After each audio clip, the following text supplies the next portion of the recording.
আসসালামু আলাইকুম। দেশ বিদেশ টিভি থেকে হুসেন বলছি। আমার চ্যানেলে সবাইকে স্বাগত।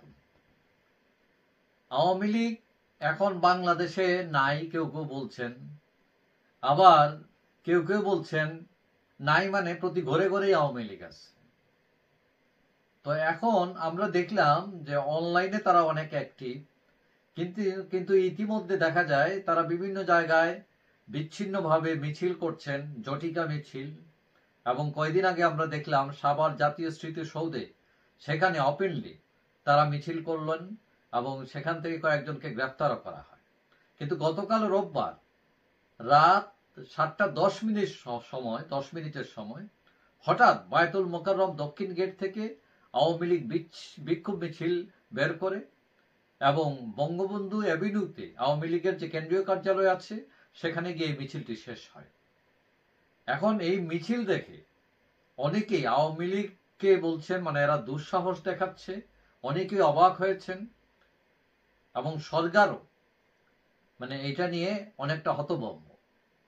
এখন আমরা জানি যে বায়তুল মোকাররম জামাতের একটা ঘাঁটি, জামাতের বিভিন্ন মিছিল মিটিং এখান থেকে শুরু হয়। বিশেষ করে অনেক সময় শুক্রবারে প্রোগ্রাম থাকে এবং অনেক ইসলামী দলের প্রোগ্রাম থাকে এবং ওই জায়গা থেকে তারা মিছিল বের করে আওয়ামী লীগ এবং তারা তাদের অফিসের সামনে গিয়ে শেষ হয়।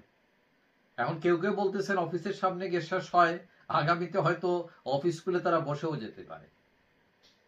এখন এই মিছিলটি অনুষ্ঠিত হয় ঢাকা মহানগর দক্ষিণ আওয়ামী লীগের সাবেক সাধারণ সম্পাদক শাহ আলম মুরাদের নেতৃত্বে এবং ওই মিছিলে যতটুকু শোনা যায় যে ঢাকার বিভিন্ন ওয়ার্ড আওয়ামী লীগের সভাপতি, সাধারণ সম্পাদক এবং তাদের অনেক কর্মী অংশগ্রহণ করে।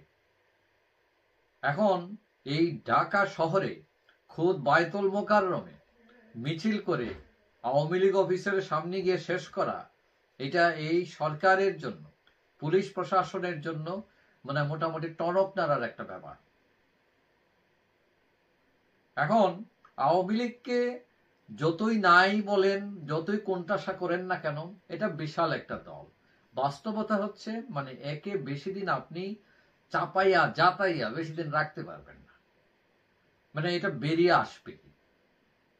এখন এটার জন্য দরকার যে আওয়ামী লীগের যদি যারা কেউ দুষ করে থাকে, হ্যাঁ, তাদের শাস্তির আওতায় আনেন, কিন্তু এই বিশাল দলকে নামতে দিবেন না, চোখ রাঙাবেন।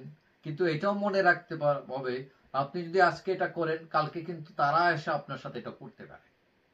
সুতরাং এটার সমাধান হচ্ছে রাজনৈতিক সমাধান।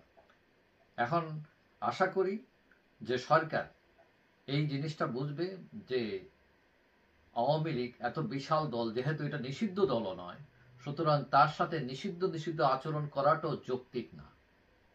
হ্যাঁ, আওয়ামী লীগের কেউ কেউ অপরাধ করেছেন, এটাও সত্য, কিন্তু যারা অপরাধ করেছেন তাদের শাস্তির আওতায় আনেন, কোনো সমস্যা নাই।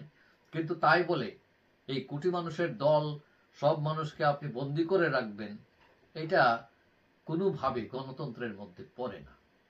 যাই হোক, সবাই ভালো থাকবেন। আশা করি দেখা হবে অন্য কোনো ভিডিওতে ইনশাআল্লাহ। আল্লাহ হাফেজ।